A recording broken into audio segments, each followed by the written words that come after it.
Hey guys, it's Danny. Hope you had a great weekend. It is Monday today, time to get back to orchid videos.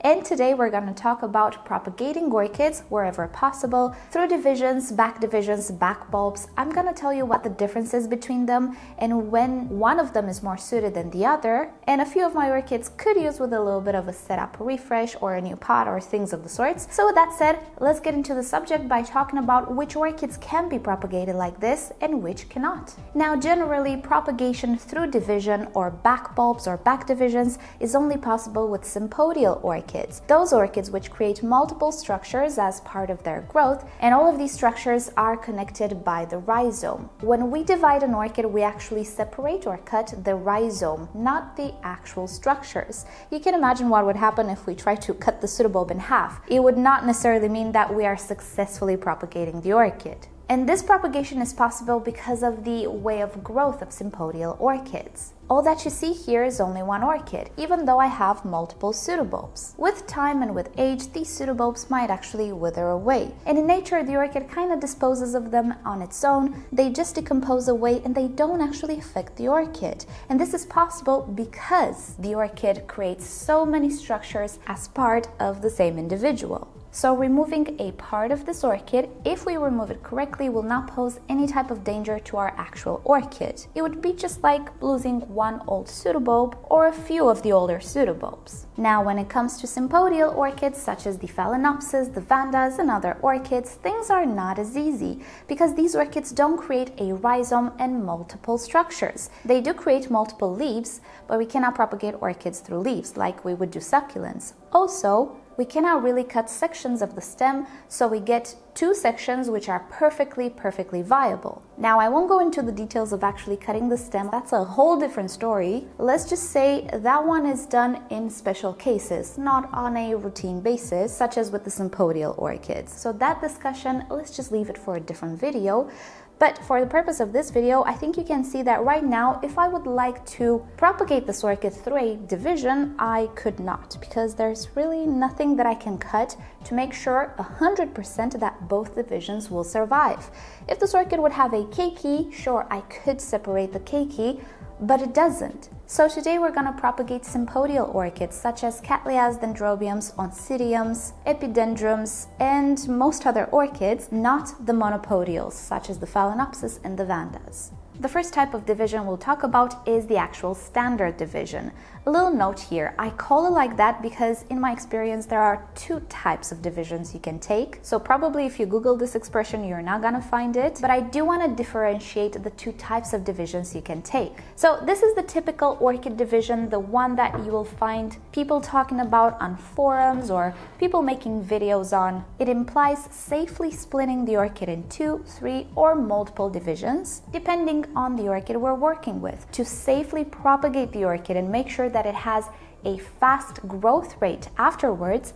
Each division must have at least 3 viable, functional, and healthy pseudobulbs, or fans, depending on what orchid we are dividing. And if we take a look at my orchid here, I think it's really easy to see that I have quite a few pseudobulbs. I want to split this orchid in 2, obtain 2 divisions which will grow and be healthy, and I can absolutely do that because I have more than 6 pseudobulbs here. By leaving 3 older functional pseudobulbs, we make sure that the growth rhythm and speed is not bothered way too much by our division. The smaller the division, the less energy for the new growth. The more pseudobulbs we have on a division, the more energy for the new growth. So the chances of the orchid just picking up pace where it left off without any type of setback increases with the number of pseudobulbs or fans we leave on each division. So it is in our best interest to leave as many pseudobulbs as we possibly can. So that said, first of all, we need to unpot the orchid.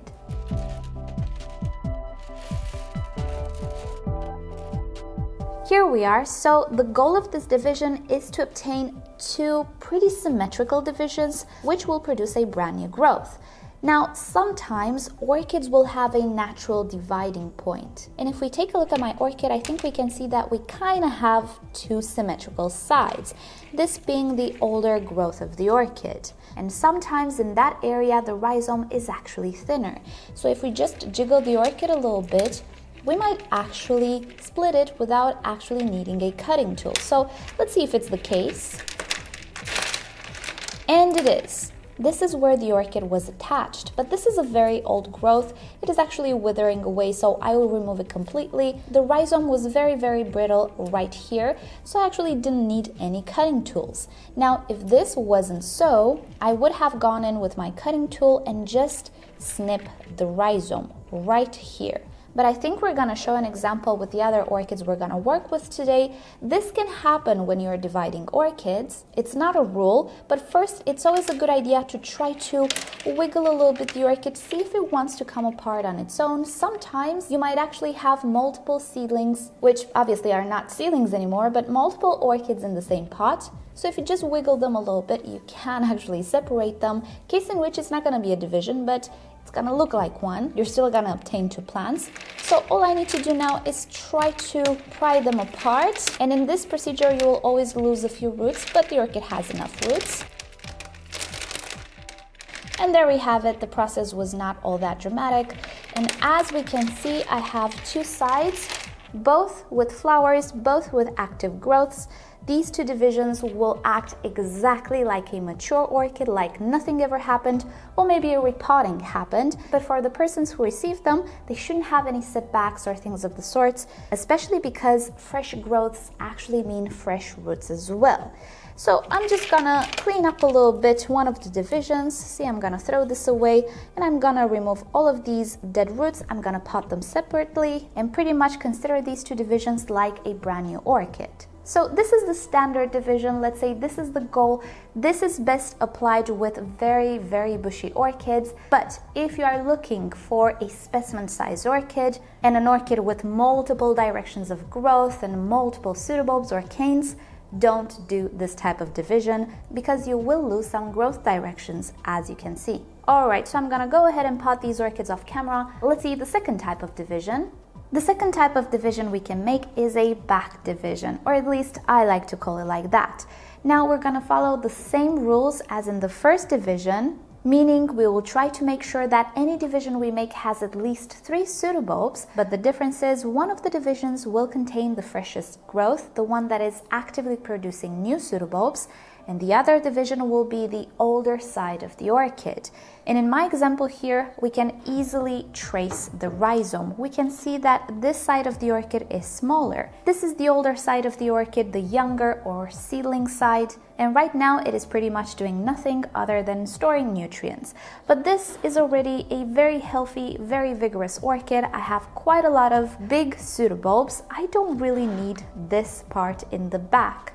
Now, there is a chance that in time, this section will start to create another direction of growth, but it's kind of doubtful at this point. What it will do is just remain on the orchid and pretty much kind of take a lot of space in the pot. However, if we separate it, it will actually start to grow if it has available eyes, and I think it actually has.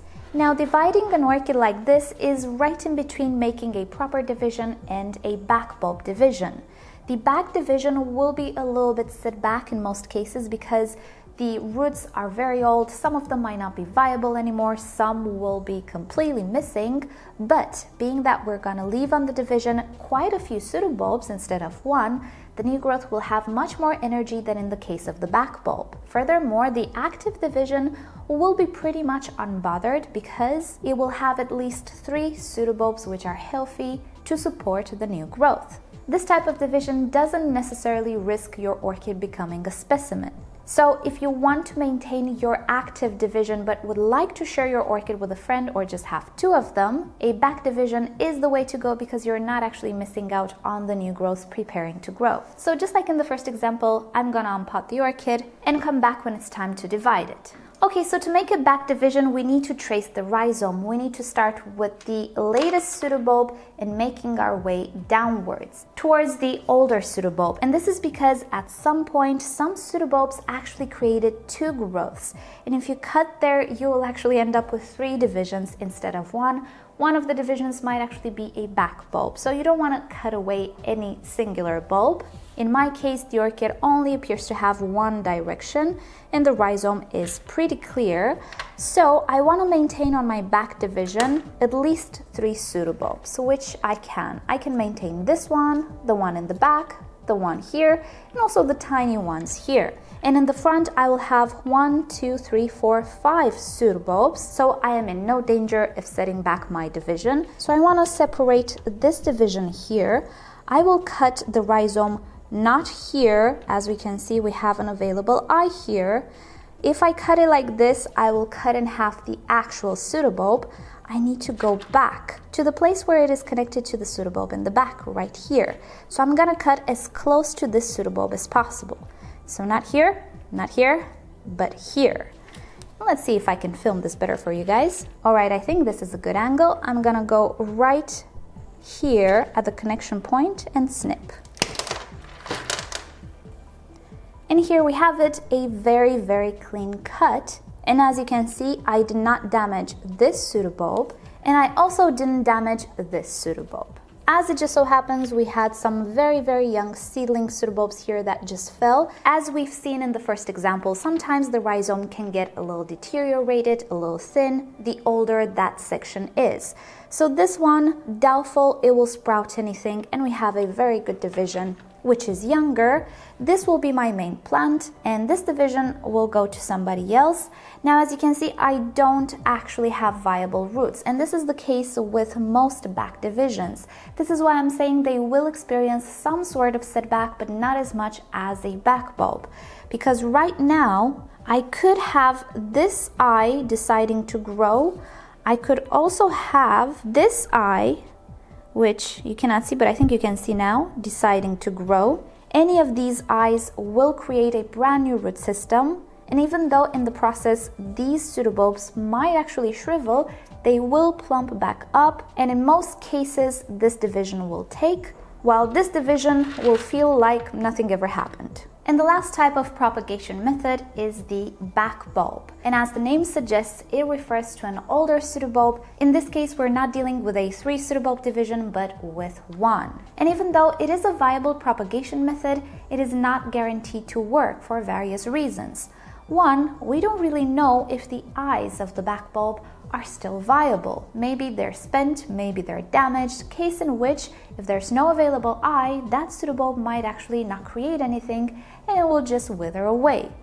Second, we don't know if the backbulb will have enough energy to mature the new growth. At some point, if it takes too long, if the division was not made at the proper time, which we will talk about, the pseudobulb might actually deplete itself before the new growth creates roots.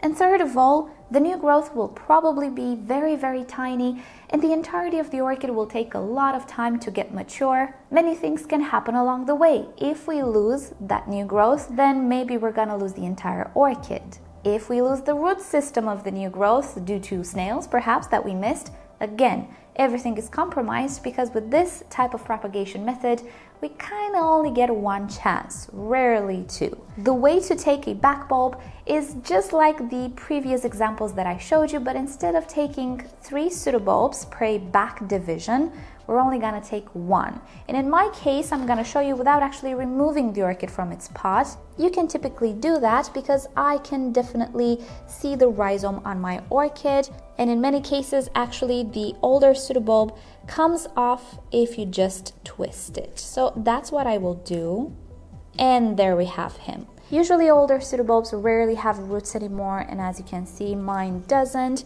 I'm hoping that this pseudobulb still has an available eye, and it might.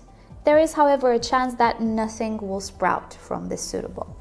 This propagation technique is good when you are repotting orchids and you feel like you want more space in the pot, let's say. Just like with the back division, removing old pseudobulbs, even one, can give you more space in the pot and can give you a chance to propagate the orchid. But again, it's not 100% sure that it will take. Worth a try though.